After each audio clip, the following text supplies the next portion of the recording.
Every 2 years, the coffee industry packs its bags and heads to Milan. It's a city famous for fashion and design, but it also has one more attraction. They head there to attend what is probably the largest coffee show in the world, Host. The event started in 1966, originally focused on hospitality and tourism. It was originally an annual event, but it soon changed to being every 2 years, and this year is the 41st year of Host. The show takes place in the sprawling Fiera Milano in Rho, to the northwest of the city. The first time you go, it seems overwhelmingly large, and the complex of halls itself is over 1 kilometer long. At the core of it, for me, are the coffee halls. This is where manufacturers of coffee equipment come to show off. No expense is spared as they build massive booths, one part sales, one part puffing their chests and showing off. Some booths were basically mini factories built to show the latest and greatest in packing or roasting technology. For as long as I've worked in coffee, Host has been the event that manufacturers have used to reveal new products. This year is no different. I was there to help launch the project that I've been working on with Victoria Arduino called the Eagle One, but I'll cover that in depth in a different video. While I was here, I couldn't miss the opportunity to slowly work my way through the halls to see what is new and interesting. There were quite a few terrible robots, and it seems that a certain style of espresso machine that probably is traced back to Kees van der Westen, well, it's become incredibly commonplace. There's also been a leap forward in the complexity of some of the espresso machine interfaces.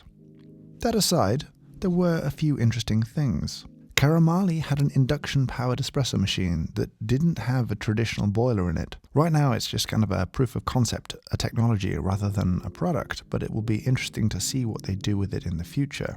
La Marzocco had several new products and prototypes.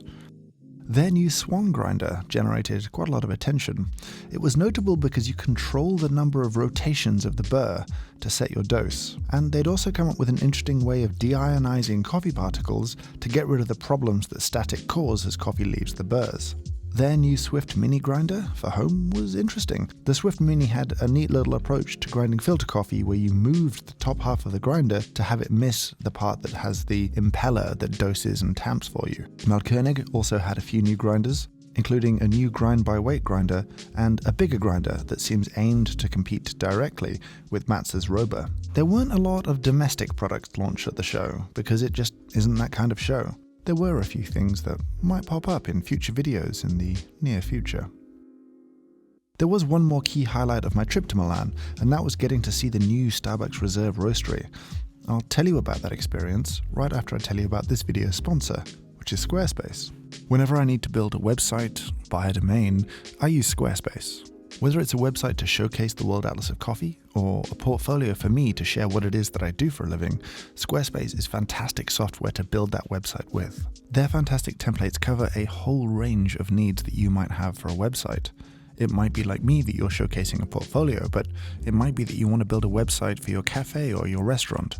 Using these templates, it's incredibly easy to customize them, to have those sites look exactly how you want, but you have the reassurance and peace of mind that that website will look great across any browser and any device. But you should find out for yourself. Sign up for a free trial and build a website. And when you're ready to launch, use the link in my description or use the code James Hoffman, and you can get 10% off any domain or website purchase. Thanks to Squarespace for sponsoring this video. Now, the idea of Starbucks selling espresso back to Italy is an interesting one. The biggest advantage they have coming into Milan is that they have built a vast, stunning roastery in the heart of the city. It's unquestionably beautiful, as are all their Reserve Roastery spaces.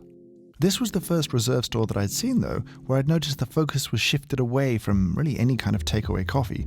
They want you to stay and linger in the space, to watch, to engage. The entire team were incredibly friendly, welcoming, helpful, and generous with their time to answer my many questions. Starbucks roast coffee with a different philosophy to me, but they appear to be executing their vision very consistently.